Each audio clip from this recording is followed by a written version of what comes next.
অভিযোগত চিৰাঙত নিলম্বন 3 বন কৰ্মচাৰী বন বিভাগে জব্দ কৰা কাঠ চুৰি কৰি বিক্ৰীৰ বাবে নিয়াৰ সময়ত আৰক্ষীৰ হাতত ধৰা পৰাৰ পিছত বিভাগীয় 3 কৰ্মচাৰীক নিলম্বন কৰে বিভাগটোৱে মঙলবাৰে বেংতল উপাৰক্ষী চকীৰ অন্তৰ্গত অৰ্থবাৰীত গোপন তথ্যৰ ভিত্তিত চলোৱা অভিযানত চোৰাং কাঠ ভৰ্তি ট্ৰেক্টৰ জব্দ কৰে বন বিভাগৰ 3জনীয়া দলে বিভাগীয় বলেৰছ বাহনেৰে এস্কৰ্ট দি চোৰাং কাঠ কঢ়িয়াই নিয়াৰ সময়তে চোৰাং কাঠখিনি জব্দ কৰে আৰক্ষীয়ে মতিলাল মুছাহাৰী নামৰ গাড়ী চালকজনক গ্ৰেপ্তাৰ কৰিলেও ফৰেষ্ট গাৰ্ড জেড মুছাহাৰী আৰু ফৰেষ্টাৰ দৈমালু গৰাৰী পলায়ন কৰে ইতিমধ্যে তদন্তত জব্দকৃত কাঠসমূহ ৰুণীখাতা বন বিভাগৰ কাৰ্যালয়ৰ পৰা চুৰি কৰি নিয়া বুলি ওলাই পৰিছে 3 বন কৰ্মীয়ে চোৰাং কাঠ ব্যৱসায়িক বিক্ৰীৰ বাবে ট্ৰেক্টৰৰ সহায়ত কঢ়িয়াই নিছিল কাঠখিনি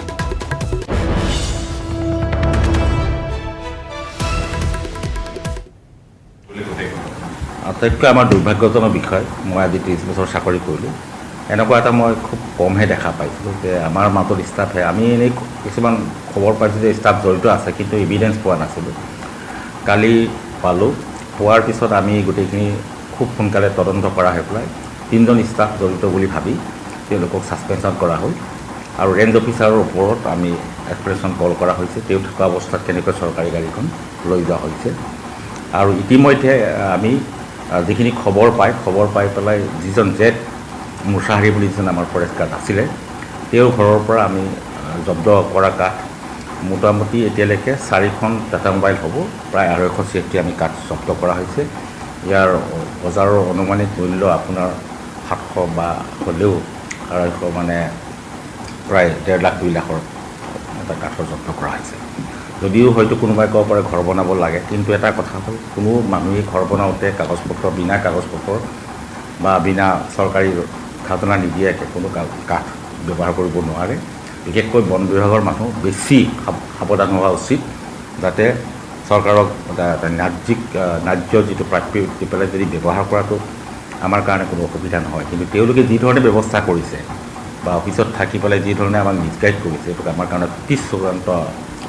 আমাৰ কাৰণে দুখ লগা খবৰ আৰু আমি আৰু তদন্তত লাগি আছোঁ আজিকালিৰ ভিতৰতে আমি যদি আৰু যদি পাওঁ আমি নিৰ্মূল কৰিম বুলি ৰাজ্যত ভয়ংকৰভাৱে দৈনিক বৃদ্ধি কৰোনা আক্ৰান্তৰ সংখ্যা বুধবাৰ দিনটোত সৰ্বাধিক 4593 জন কৰোনাত আক্ৰান্ত হৈছে 68999 জনলৈ বৃদ্ধি হৈছে কৰোনা আক্ৰান্তৰ সংখ্যা সৰ্বাধিক 1,43,109টা টেষ্টৰ ভিতৰত 4593 জন পজিটিভ গুৱাহাটী 632 কামৰূপত 460 নগাঁও 335 ডিব্ৰুগড় 265 জন আক্ৰান্ত 45073 গৰাকী লোক আৰোগ্য হোৱাৰ বিপৰীতে চিকিৎসাধীন হৈ আছে 23762 গৰাকী আৰু ইফালে কৰোনাত আক্ৰান্ত হৈ ৰাজ্যত প্ৰাণ গৈছে 161 গৰাকী লোকৰ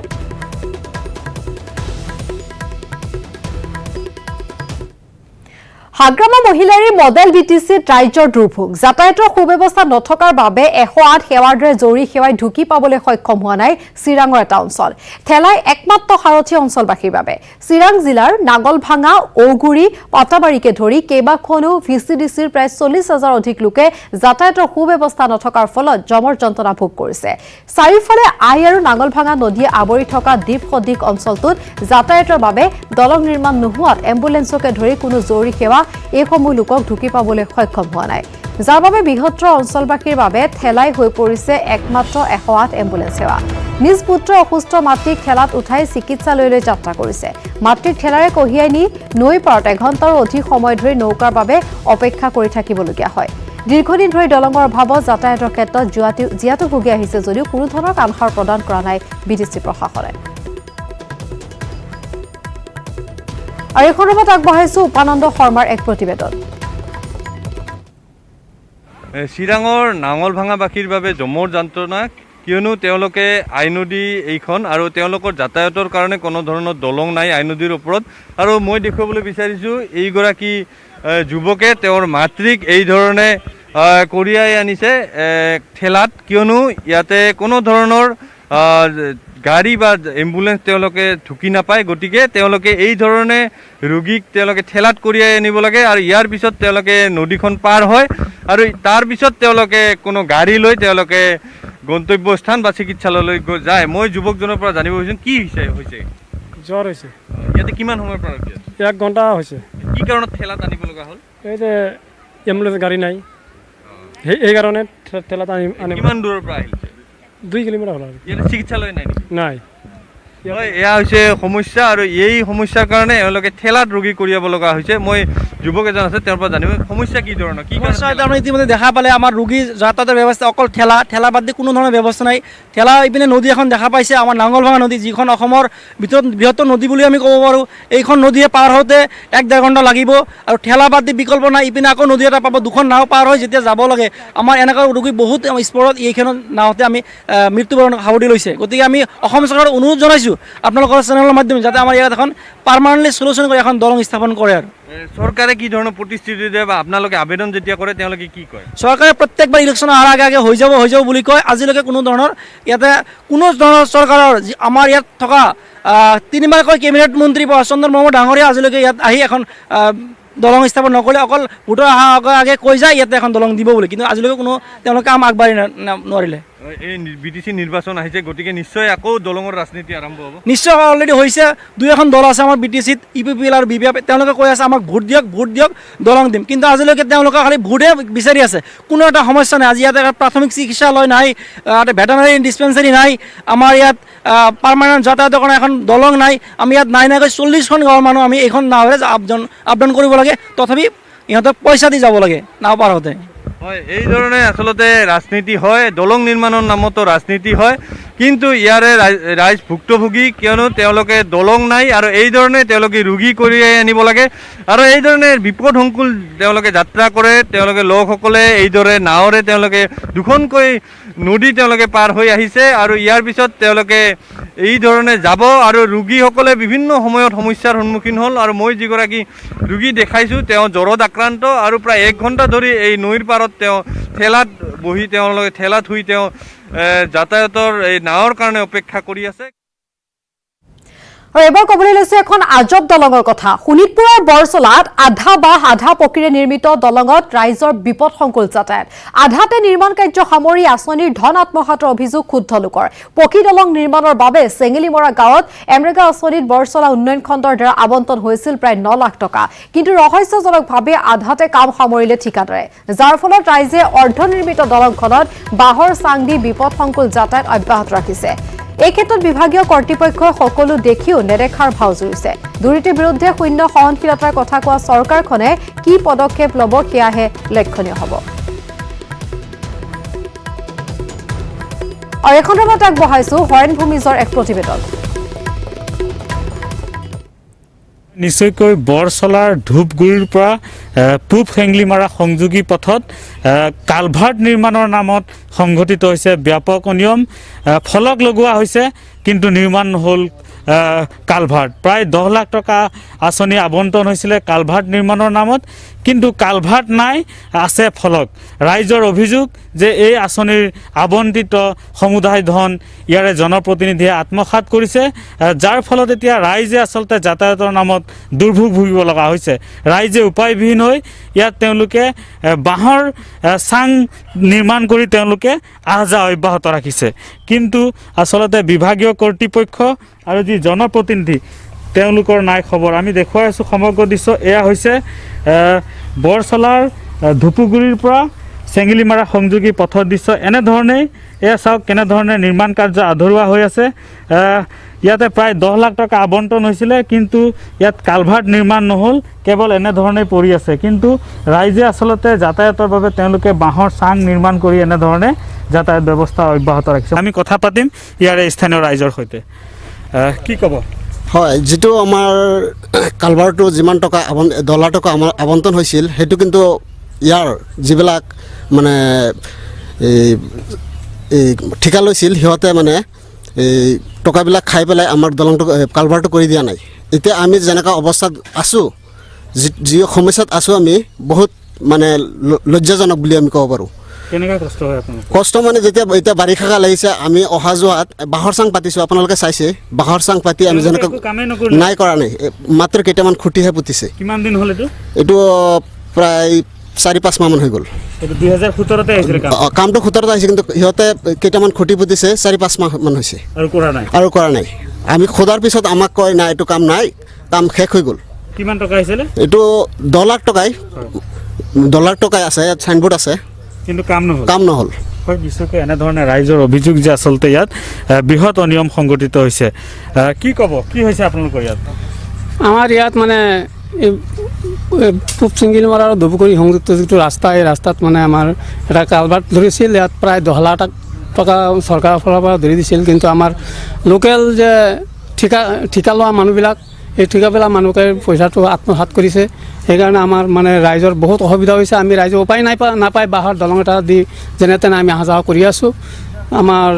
চৰকাৰৰ ওচৰত আমাৰ শৰণ মিনতি এইটোৱে যাতে আমাৰ এই ৰাস্তা ঘাটৰ সা সুবিধাটো কৰি দিয়ে সেইটোৱে আমাৰ মিনতি হয় নিশ্চয়কৈ ৰাইজে এনেধৰণে আহ্বান জনাই চৰকাৰক যাতে শীঘ্ৰেই দৃষ্টি দি চৰকাৰে ইয়াত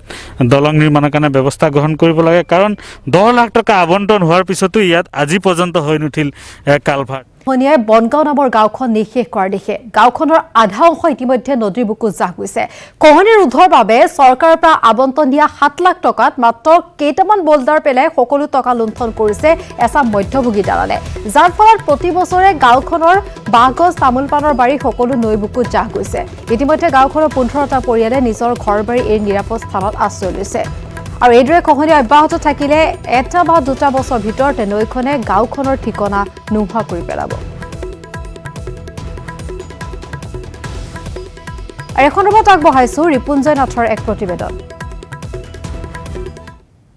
মই উপস্থিত আছোঁ ওদালগুৰি জিলাৰ বনগাঁৱত টংলাৰ সমীপৱৰ্তী বনগাঁও আৰু এই বনগাঁৱৰ যি কুলুখিনীৰ খহনীয়া মোৰ কেমেৰা সহযোগীয়ে দেখুৱাব আচলতে কিদৰে এখন গাঁও সম্পূৰ্ণৰূপে যা যোৱাৰ উপক্ৰম হৈছে নদীৰ বুকুত বা গছ গছনি ইতিমধ্যে সকলো নদীৰ বুকুত গৈছে আৰু কিছু অংশ গ'লে তেওঁলোকৰ এই গাঁওখন সম্পূৰ্ণৰূপে নিঃশেষ হৈ যাব নদীৰ বুকুত যি স্থানীয় ৰাইজ আছে তেওঁলোকৰ পৰা মই জানিব বিচাৰিম যে আচলতে এই খহনীয়াটো কেতিয়াৰ পৰা হৈছিলে ৰাইজে অভিযোগ কৰিছে যে ইয়াত 10 লাখ টকা এটা যি আঁচনি ৰূপায়ণ কৰিছিলে সেই আঁচনিটো আচলতে প্ৰায় 70,000 মান টকাৰ কাম কৰাৰ ফলতে আচলতে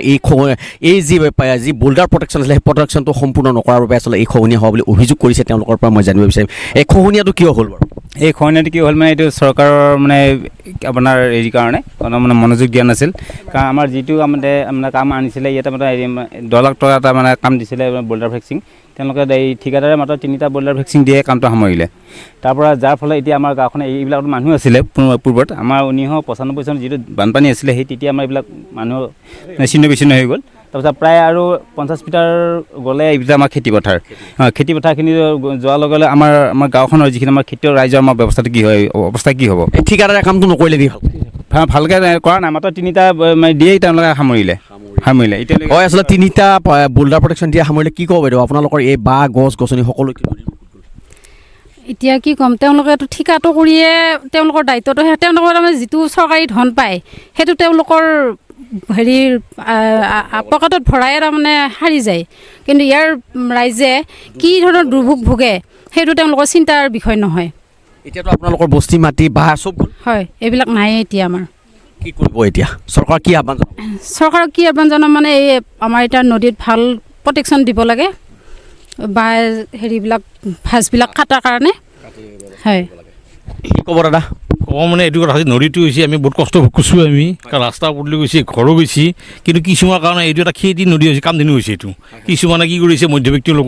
মানে এইটো হেৰি বুলি ক'ব লাগিব এতিয়া ঠিকাদাৰবিলাকে এতিয়া মানে তেওঁলোকে কাম আনি তত লুটি খাই আছে আমাৰ কাৰণে কোনো কাণ হাতে তেওঁলোকক দিয়া নাই এইটো এটা সুবিধা এটা চোৰ বেয়া হৈ পৰিছে তেওঁলোকৰ কাৰণে এইটো এটা কামধেনুত পৰিণত হৈছে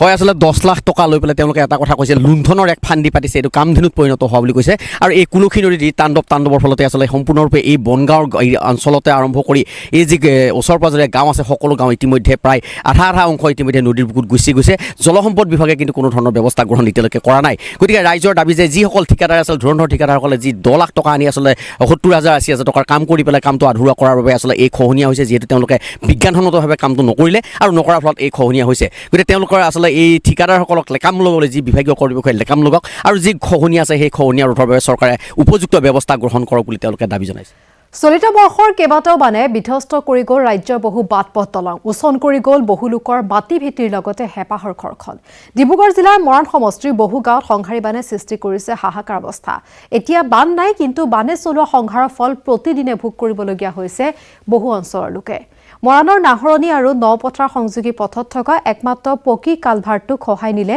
ডিমৌ নৈ বাহনী পানীয়ে কালভাৰটোৰ লগতে বানে পথটোৰ কেইবা ঠাইতো খহাই নিয়ে বানে প্লাবিত কৰিলে বহু লোকৰ ঘৰবাৰী বিস্তৰ কৃষিভূমি এডাল বাঁহৰ সাঁকোৱে এতিয়া বহি অঞ্চলৰে যোগাযোগৰ একমাত্ৰ ভৰসা কেইবাখনো গাঁৱৰ আনহাতে বানে বিপৰ্যয় সৃষ্টি কৰা গাঁওখনত আজিও ৰাইজৰ দুখ দুৰ্দশাৰ খবৰ নললে জনপ্ৰতিনিধিয়ে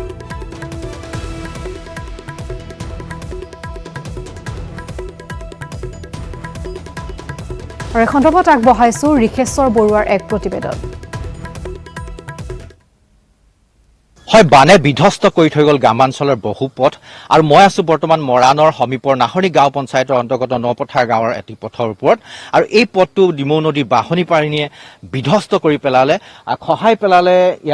পথৰ বহু অংশ কেইবাঠাইতো খহাই পেলালে আৰু এনেধৰণে পুল ছিঙি পেলালে বাঢ়নী পানীয়ে আৰু ক'ব লাগিব তাৰ পিছতে যাতায়াতত ভীষণ সমস্যাৰ সৃষ্টি হৈছে গাঁওবাসীৰ মাজত কেৱল এইখন গাঁৱৰে নহয় ওচৰৰ এখন লুকুমাই গাঁৱৰ পৰাও এই পথৰ ওপৰেদি নিতৌ অহা যোৱা কৰিবলগীয়া হয় বিভিন্ন কামত অহা যোৱা ইয়াৰ স্থানীয় ৰাইজে আৰু মোৰ ওচৰতে আছে ইয়াৰ এজন স্থানীয় ব্যক্তি আপোনাৰ চলাইছো কেনেধৰণৰ সমস্যাৰ সৃষ্টি কৰিছিল আৰু বানে ক'ত ক'ত খহালে বানে চাৰিঠাত খহালে গৰু ম'হ মানুহ দুনো অহাটো বৰ অসুবিধা হৈছে এতিয়া পথাৰখন ৰুইলোঁ পথাৰ পোনাই আহিছিলোঁ এতিয়া আলিয়েদি আহিবলগীয়া হৈছে ভৰি মানে আলতীয়া মাটি মানে এনেকুৱা মানে লাগি ধৰে উপায় নাই কঠীয়া চঠীয়া অনা মেলা আৰু আলহী দুলৈও আহিবলৈ আহিলে ফোন কৰিছোঁ যে তোমালোকে নাহিবা আমাৰ আলি এক অৱস্থা বেয়া আলহীও আহিবলৈ আহিলে আহিম বোলাবোৰ মানে ৰাখি ফোনতে কৈ দিছোঁ নাহিবলৈ কেনেকৈ আহিব উপায় যে নাই হয় এইখিনি কেমেৰা পাৰ্চন পুনাই দেখুৱাব যে গাঁৱৰ মূল পথ এই পথৰ ওপৰেদি কেনেধৰণে অহা যোৱা কৰা হয় সেয়া সহজে অনুমেয় গাড়ী যান বাহন একোৱে অহা যোৱা কৰিব নোৱাৰি এই পথৰ ওপৰেদি ৰোগী অথবা যি জৰুৰী সেৱাৰ সৈতে জড়িত যান বাহন কেনেধৰণে অহা যোৱা কৰিবলগীয়া হ'ব সি সহজে অনুমেয় আৰু মোৰ ওচৰতে আছে ইয়াৰ স্থানীয় এগৰাকী মহিলা আপোনাৰ ওচৰলৈ আহিছোঁ কেনেধৰণৰ সমস্যাৰ সৃষ্টি হৈছে আপোনালোকৰ আমাৰ বানপানীৰ পৰা যথেষ্ট অসুবিধা হৈছে মানে এতিয়া খেতি দিন হৈছে নহয় ধান চান কুটোৱা মেলোৱা পিঠিতে লৈ মেলি পাৰ কৰি মেলি এডোখৰ চাইকেল এতিয়াতো এইটো ৰাস্তা দেখিছে আপোনালোকে চাইকেল আনিব নোৱাৰে ধান কেইটামান কুটাবলৈ যাব নোৱাৰে দোকান পোহাৰ কৰিবলৈ যাব নোৱাৰে লকডাউন পৰিলে বজাৰ সমাৰ নাই আমাৰ যথেষ্ট অসুবিধাত আমি ভুক্তভোগী হৈ পিনি দিন কটাইছোঁ আৰু এতিয়া মানুহ হৈছোঁ যেতিয়া নেকি থাকিবই লাগিব গৰু ম'হ পাৰ কৰিব নোৱাৰি হাল চাল বাবলৈ গৰু এতিয়া পুলৰ ইয়াত লাগি পিনি ভৰি ভাগিছে সেনেকুৱাই হৈছে আৰু ভালে কেইগৰাকী এতিয়া আমাৰ গাঁৱতে আছে গৰ্ভৱতী মহিলা তেওঁলোকক অহা যোৱা কৰা যথেষ্ট অসুবিধা হৈছে হয় নিশ্চয়কৈ সঁচাকৈ এক দুৰ্বিষহ জীৱন কটাবলগীয়া হৈছে বিশেষকৈ যাতায়াতৰ ক্ষেত্ৰত সমস্যাৰ সন্মুখীন হৈছে ইয়াৰ স্থানীয় ৰাইজে আন এগৰাকী মহিলা আছে আপোনাৰ ওচৰলৈ আহিছোঁ জনপ্ৰতিনিধি অথবা চৰকাৰে এই ক্ষেত্ৰত কেনেধৰণৰ গুৰুত্ব প্ৰদান কৰিছে গুৰুত্ব বুলি ক'বলৈ গ'লে ইয়াত দেখা পাবলৈ নোপোৱা হৈছে ভোট দিবৰ সময়ত আহে গাড়ী বাদে খোজৰ হ'লেও পোনাই আহে বনাই দিয়াটো দূৰৰ কথা কিমান দিন হ'ল এক মাহ পাৰ হৈ গ'ল মানে বনাই দিবলৈ অহা দূৰৰ কথা বনাই দিবলৈ আহ্বান জনোৱা হৈছে এতিয়ালৈকে কিন্তু জনপ্ৰতিনিধি ইয়াত থিয় হোৱা দেখা নাই হয় নিশ্চয়কৈ এক গুৰুত্বপূৰ্ণ পথৰ ওপৰত এনেধৰণে যাতায়াত কৰোঁতে সমস্যাৰ সৃষ্টি হয় যিহেতু এই পথৰ ওপৰেদি নিতৌ বহু লোকে অহা যোৱা কৰিবলগীয়া হয় বিশেষকৈ লুকুমাই গাঁও আৰু নপথাৰ গাঁৱৰ ৰাইজে ইয়াত নিতৌ এই পথেদি অহা যোৱা কৰিবলগীয়া হয় আৰু কাষতে আছে ডিমৌ নদী গৰাখহনীয়াৰ সমস্যা আছেই আৰু ৰাইজে ইয়াৰ দাবী জনাইছে শীঘ্ৰে ইয়াৰ যথোপযুক্ত ব্যৱস্থা জুবিন গাৰ্গক জুবিন হৈ থাকিবলৈ দিয়ক জুবিন গাৰ্গৰ ওপৰত আক্ৰমণৰ ঘটনাৰ পিছত মন্তব্য প্ৰকাশ কৰিছে মন্ত্ৰী হিমন্ত বিশ্ব শৰ্মাই অসমৰ ৰাইজে জুবিনক সুৰক্ষা দিব লাগিব ছ'চিয়েল মিডিয়াত জুবিনক সমালোচনা নকৰিবলৈ আহ্বান ৰাজনীতিত জুবিনক টানিব নালাগে বুলিও মন্তব্য কৰিলে হিমন্ত বিশ্ব শৰ্মাই আৰু কালি নিশা জুবিন গাৰ্গক যি আক্ৰমণৰ চেষ্টা কৰা হৈছিল সেই ঘটনাত এনেদৰে প্ৰতিক্ৰিয়া প্ৰকাশ কৰিছে হিমন্ত বিশ্ব শৰ্মাই তেওঁ কৈছে যে জুবিন গাৰ্গক জুবিন হৈ থাকিবলৈ দিয়ক তেওঁৰ ওপৰত যি আক্ৰমণৰ ঘটনা তাৰ পিছতে মন্তব্য হিমন্ত বিশ্ব শৰ্মাৰ অসমৰ ৰাইজে জুবিনক সুৰক্ষা দিব লাগিব ছ'চিয়েল মিডিয়াত জুবিনক সমালোচনা কৰা বন্ধ কৰক ৰাজনীতিলৈ জুবিনক টানিব নালাগে বুলি মন্তব্য কৰিলে হিমন্ত বিশ্ব শৰ্মাই